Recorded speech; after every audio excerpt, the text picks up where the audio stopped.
Assalamualaikum. I'm just gonna get straight to the point. I feel like yapping today. I don't really have anything to share or anything to show. So this is just a lot of random thoughts that I've been thinking over the course of a few months, if not even a bit longer. So yeah, let's just get into a few topics that I've been thinking about in my life day to day. First, I kind of want to talk about the root of all of these thoughts all together, like where they're coming from or kind of what I'm feeling. And I would say overall, I just feel very lost, not in a religious sense, but in a personal sense, I feel very lost. I think maybe it has to do with the fact that there's been so many changes in my life lately in the last year or so, like moving multiple times, finishing school, like being employed for the first time in my life, being in a marriage, which I'm like not even sure if I should say because I like to keep private things private and I'm always scared of like what could go wrong. But anyways, all to say there's just been a lot of changes in my life, and then within like myself, even before that, there have been changes in my life. Like let's just take makeup as an example. Okay, when I was in high school, I started to get a bit into makeup,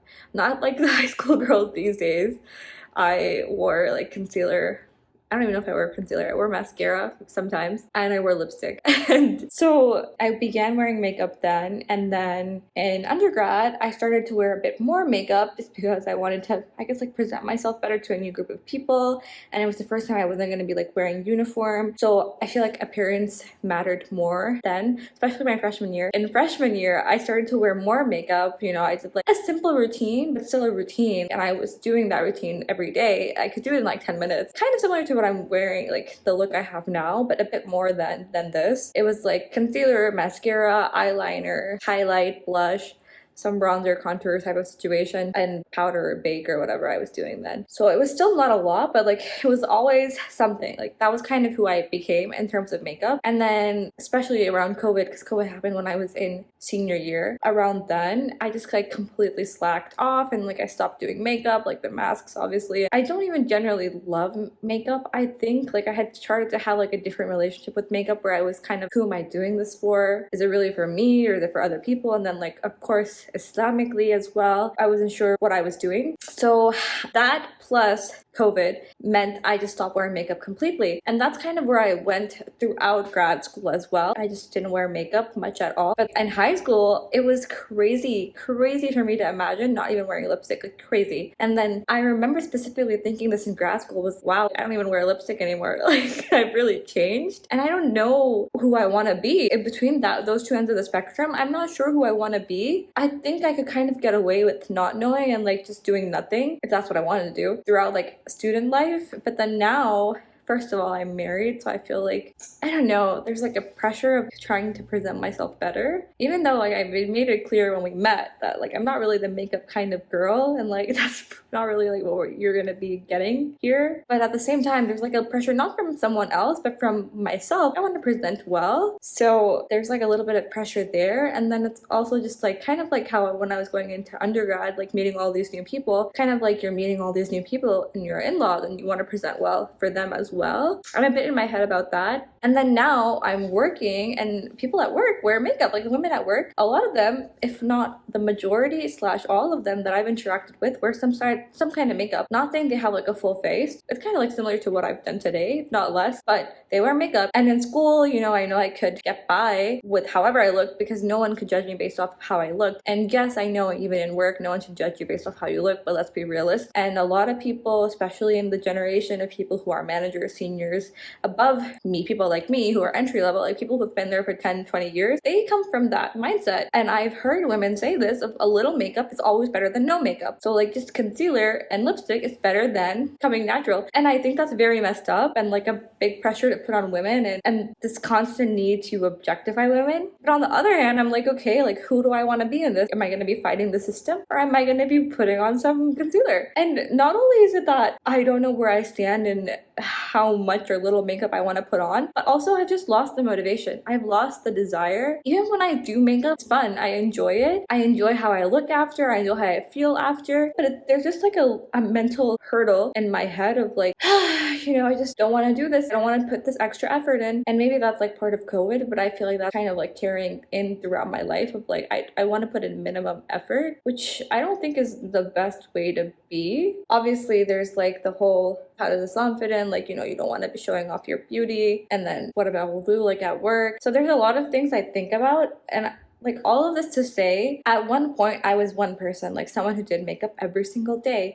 And then at another point, I was another person who did not do anything at all ever. And now I'm not sure who I want to be between those two people. I'm kind of lost and confused. I need to figure it out. And I don't think I'll have any external factors like a new environment of wanting to please people in a new environment, or a disease where wearing masks makes it really difficult to wear makeup, even a little makeup like me. And I think it's become less about the situation and more about who I want to be as a person. And I don't know. Does anyone relate to any of this? If so, like, what are your thoughts? And where are you? And like, where were you? And where do you want to be? Like, And I know this is kind of superficial because we're just talking about makeup, but like this applies to a lot of things in life. For example, clothing as well. There was once a time where I really cared about how I appeared and my dressing, especially when I was in high school and undergrad afterwards, because like I said, there was a uniform in high school. So like how you dressed outside, like when you're meeting your friends on the weekends, was kind of important because that was the only time like they would see you in your non-uniform clothes. And then going into undergrad, like that big shift of, okay, now I can plan my own outfits was exciting and fun. And I just cared a lot how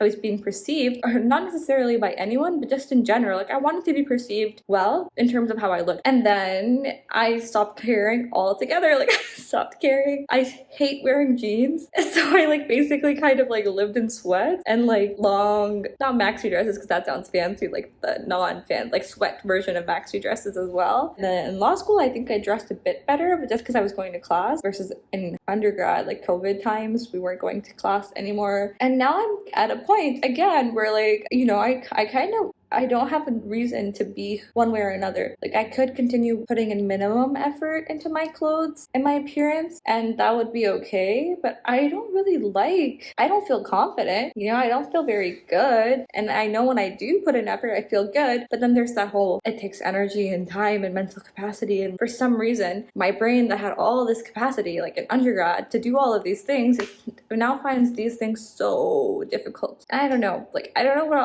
know who I want to be. Like, do I want to be someone who cares a lot, or do I not want to be? And I don't know. Yeah, I don't know. I'm figuring it out. I just feel very introspective. These might be like superficial examples, and they are because they're based on appearance, but it's not necessarily just about appearance. It's more so of what kind of person do I want to be, and how do I feel more confident versus like how much effort realistically am I going to put into being that kind of a person? Because for some reason, just feeling more confident is not enough to like get me to do it. So I'm just struggling period. Okay, also, let's talk about religion. Like, let's just like take a little bit of a jump into the topic of religion. So, alhamdulillah, I've always, like, not always, but for like a long time in my life now, I've been religious, I would say. I mean, I would hope that will be consensus in the next life. But I have never really learned the Quran. Like, I can read the Quran, of course, but I don't speak Arabic. I'm Pakistani, so I don't speak Arabic. I don't understand what I'm reading. Reading the translations is kind of like, I don't want to say it's a hassle because that sounds really bad, but it's an extra effort that I don't always want to make, very often don't want to make. And when I do make it, to read the archaic translations almost feels like it has no benefit to me, because I'm like spending all the brain energy and that I could maybe if it was written in like modern day speech, of internalizing it, to like trying to translate it to modern day speech. And then by the time it comes to like processing and internalizing, I'm just like the effort has already been put in. Like there's not going to be more effort. So I have not really had a strong relationship with the Quran, and that was something I wanted to change in Ramadan. Like that was one of my goals in Ramadan. And alhamdulillah, like started to memorize a lot of surahs of the last juz. So they're short surahs, but I'm memorizing and I know much more than I did ever before. And with that, I'm learning, like, becoming more familiar with certain phrases and words. So it's kind of nice in reading the Quran. And then last year I had also kind of started to like try to delve into Arabic a bit more. And I have stopped on that and I want to restart. That's one of my goals for this year, but I haven't begun it yet. But I've been trying to make a conscious effort to connect with the Quran more, and I'm feeling very, very happy about that. Very happy. If you're trying to do that as well, by the way, I highly recommend Well, first of all, what's crazy to me to think is even though I was religious and I knew like, these things about religion and like facts about religion and whatever before and like I was practicing, I didn't really know like the basics of the deen. Like for example, until maybe 2 years ago when I first found this podcast recommended by some like Muslim YouTuber, I think, of Sheikh Yasser Qadi discussing the seerah, the biography of the Prophet ﷺ. I had no idea of his life. Really, I knew nothing about his life. And I think I recall hearing a khutbah or something from Yasser Qadi as well, I believe, where he was like, people know all these things about these celebrities. If you're someone who's into sports, for example, like for you, I guess the example would be like sports, but like I'm kind of into pop culture. So when he said, I think like the celebrity example is what stuck with me, but he said something like, you know, people know all these things about these celebrities, who they've dated, who they've married, what songs they've made, what shows they're in, or whatever, you know, stuff like that. And yet they don't know the basics about the Prophet ﷺ that they claim to follow. And I was like, that's great. That's true. I'm guilty of that. And then I listened to his whole biography. It's 100 episode or so podcast. Amazing. I believe it's the most comprehensive in English. And I've become much more aware of the foundations of Islam. Not necessarily the practices, but the history, which I think is very important because the history obviously blends into the practices and blends into who we are today and why we are who we are today. And I just think it's like the way I've been viewing religion the last few years is shifting. I always thought of it as like a lifestyle, but as more of a lifestyle now. Instead of being like a religious lifestyle, it's just being a lifestyle, period. And being able to connect with our Prophet has been really good for me personally. And then now I'm shifting gears into trying to connect more with the Quran itself, and that's been really good. Alhamdulillah, like I really recommend that now that I'm kind of on the process. I think I've memorized maybe 15 surahs of the last juz. So it might sound like big, but like again, it's the last juz. So some of them are literally 3 ayat, like Surah Asr are just 3 ayat. So it sounds daunting, and I've never been someone to undertake that challenge until now, and it's been so nice. I'm really happy with that, and I kind of want to delve further now back into Arabic, but again, it's just like a matter of making the effort. For anyone trying to do that, by the way, I super recommend the organization Bayina. It's founded, I believe, and run by Ustad Numan Ali Khan, and I know people might have opinions about him one way or the other, but he does an excellent discussion.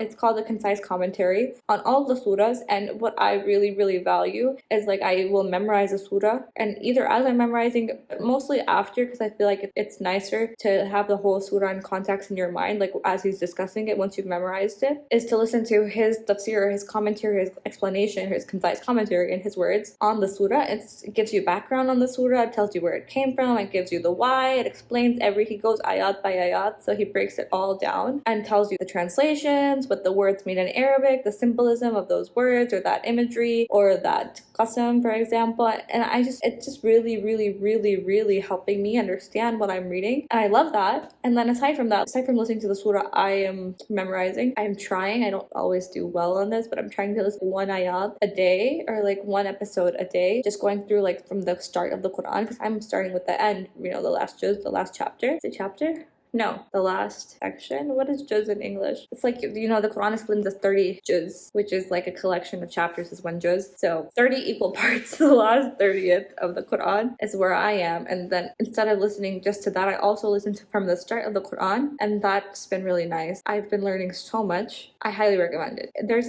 a paid membership, and then there's also a free membership if you can't afford it. And I think he says anyone who's ever applied for a free membership has never been turned away. And I want to believe that. So I really recommend it to everyone. Honestly, it's a very great initiative. No matter what you think of him, the organization is doing amazing work, and I really hope that people who are kind of in a similar situation as me in terms of where they come from with background and like understanding the Quran and not really knowing how to connect to it can take that on and then, you know, do something for yourself afterwards. Like, you don't have to rely on someone else, but if you are someone who would like someone to explain things to you, it's a great resource. But that's not to say like I've been doing great on my post-Ramadan goals, so it's not like all up, but I just feel like I'm in a good place religiously. Another thing I've been doing is recently I've tried to make a conscious effort to only complain to Allah subhanahu wa ta'ala about my issues. A lot of the times I try at least just to complain to him first, and initially it was kind of difficult, I'm not gonna lie, because I have a very good group of friends. Alhamdulillah, I have a few very good friends who will let me discuss the same situation situation for the 7,000th time and say like I'm sad again about this thing for the 100th time, and they'll keep supporting me and like listening and like giving me advice and giving me the space to complain. And I have been so used to getting that gratification from them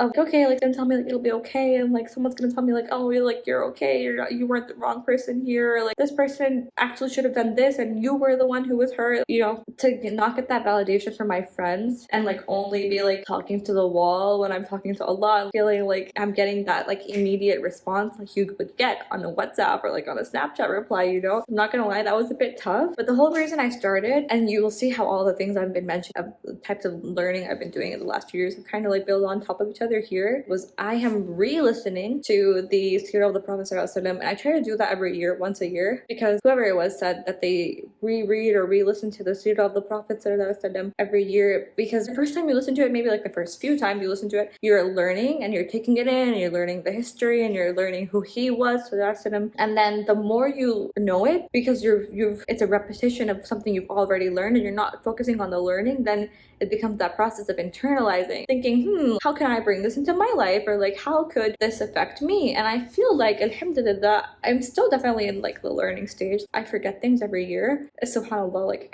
I forget things every year, but I think I've kind of passed a bit into the learning stage now, where I was listening to the episode where they talk about how the Prophet ﷺ went to Ta'if and he discussed it as like the most difficult day of his life and how he was stoned. Makes me so sad to think about. But I got to the part of the dua he made after he ran away from Ta'if, after he made this dua complaining to Allah subhanahu wa ta'ala. And in the dua he was saying, I only complain to you, and talking about how Allah subhanahu wa ta'ala has the ability to change everything. And then I also, subhanallah, like I also got recommended a lecture by Sheikh, I think it was by Sheikh Yasser Qaldir, and you'll see like I'm a big fan of his. I think he does amazing work, but he actually was just doing, I think it was a khutbah maybe, on that dua, which I highly recommend you check out because he just explains it very well. And he was saying the same thing, you know, Allah is the one we should complain to, because at the end of the day, he's the only one who has the power to change anything that you're upset about. So what is really the benefit of complaining to all of these other people, like your best friends or whatever in your life? It's not even like of the Allah of the Prophet ﷺ, like his mannerisms were not to complain anyways, and he's gone through much worse than we've gone through.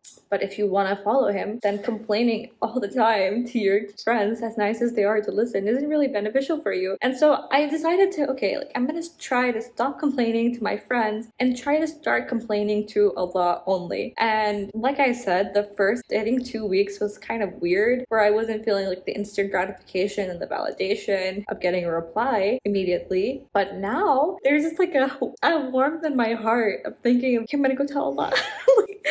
You know, even if things are bad and I'm really upset, I want to tell Allah, like I want to talk to him about it. I want to pray, and then I want to make dua to him and complain to him. It's been very, very, very nice. It's just been increasing not my iman, but my connection with Allah, and remembering that he's the one who's responsible for all the change and also the situation you're going through as well. Just constantly remembering him throughout that process makes the situation easier. It makes hoping the situation will change easier. It makes accepting what has happened easier. If someone has wronged me, it makes it easier for me to stop thinking of all the ways they've wronged me, because I'm like, okay, I'm just gonna complain to Allah. And Allah is Al-Hakam, He's the most just. He will dispose of this affair and every affair in the way that is the most just. And like I'm praying to Him and He's heard me. So it's just been really nice. I really recommend that also to someone if you're trying to like connect more with Allah. Just make Him someone very important in your life. So yeah, they're just like where I'm at religiously right now. And of course, like the Prophet ﷺ said, religion and Iman, like these things have high points and low points. And maybe I'm at a high point right now and I hope I stay at this point, if not greater. But I'm just trying to make a lot of changes in the way I approach religion to not just be rituals and to be more of a true belief, understanding why I believe what I believe, reading the words of Allah and knowing them to be important because they are the words of Allah, engaging with them, and then to constantly think of Allah as my Rabb, not only in theory, because I had always known it in theory, but in reality and in practice, He's always there with me. So that's just been nice. Okay, now I want to switch gears again and talk about something annoying, and that is managing work life and home life and personal life and fitness and like your skincare. Like, I'm really struggling with all of this. Before I got married and I was living in my parents' home after I had graduated law school for that short amount of time before I got gotten married, all I was responsible for was my food, and I am fine eating the same thing, like the same thing every single day of the week. I will eat the same 1 to 2 meals, and I'm fine, good with that. In fact, I prefer that because if I'm tracking my macros, like I'm trying to get a certain number of protein or a limit on calories or whatever, it's good for me because I don't have to prepare and measure things out every meal. It's already set. All I have to do is weigh how much I'm eating, and that's it. Like, we're done. But you can't really, I mean, maybe you can if you have like a husband who's like that as well. But I don't feel good doing that in my married life. I think about my mother and how she always gave us home cooked meals. MashaAllah, like, may Allah reward her for all of that. I think about how big of a blessing it is to have a home cooked meal for you ready every single day. I'm not gonna be that person. Honestly, I won't be that person. But I want to be close to that person. I don't want to have an absence of that. And I don't want the person who I am with to just be having the same like chicken and bagel that I am happy to have like every day, you know? I want to be giving good home cooked meals like my mom, and also learning how to cook more Pakistani meals. I've now, I think, conquered biryani. I'm not 100% sure. There's been like hiccups both the 2 times that have gone well that I made them, and the 2 times before were really bad. So maybe I think I've mastered it now. I'm maybe gonna turn to something more with maybe aloo gosht or maybe gobi gosht. I've never cooked with lamb or goat, so I think maybe I want to turn to that. I have a pressure cooker that I have not broken out ever yet, but that's beside the point. The point is I want my home to be more of a home, and I think about my mother, and I think a lot of that, for me at least, is from good home cooked meals. But I'm just really struggling with finding the time to do that, and then with work and then personal responsibilities, like I just have stopped going to the gym completely. And it makes me feel bad about myself. I like myself more when I'm putting an effort for myself, but I'm so exhausted. I'm constantly exhausted, and sometimes I just feel really overwhelmed. How can I manage all of this? I work full time, and just taking care of another person is like a big responsibility. And obviously he's an adult, so it's not like you're pampering him. Like, you know, you really have to babysit. But there's still, you know, I want to give breakfast, the dishes have to get done, and there's just like the mental load is a big factor for me, I think, of all the things I have to do. And on top of that, you're still getting to know that person. Like in an arranged marriage, you're still getting to know that person. So that itself is just its own chore. And not a chore, like, I don't want to say like it's a bad thing, but like it is an effort you're constantly making on the daily as well, like added to your plate. Just all of it is a bit tiring. Not a bit tiring, it's a lot tiring. I don't have the energy to do anything else. I often don't even have the energy to do all of that. And a lot of the times I feel very guilty that I'm not doing enough in one sense or another. Just a lot of pressure. And mostly it's from myself, I would say, if not wholly from myself. But it's just something I'm trying to figure out, like, how I want to do. And then if ever in life I have children, I can't even imagine doing this with children. I can barely do it now. Like, I'm barely hitting all the marks. I'm not. So to do that with children is something I cannot even imagine. Like, people who do it, please tell me how you do it. How do you manage? How are you literally not a mess and like a pile on the floor? But within the process of being overwhelmed and tired all the time, I've just stopped doing things that are good for me. Like I said, I stopped going to the gym. I stopped caring about how I stopped doing skincare routine. Like I said, even on like how I look, I'm confused. Yeah, I feel like I'm going through phases where sometimes I do so much for myself, and then right now I'm in a phase where I do nothing for myself. And I don't know who I want to be to get back to somewhere in the middle of all of that. So to end where I started off, I just feel lost in every way other than in my connection to Allah subhanahu wa ta'ala.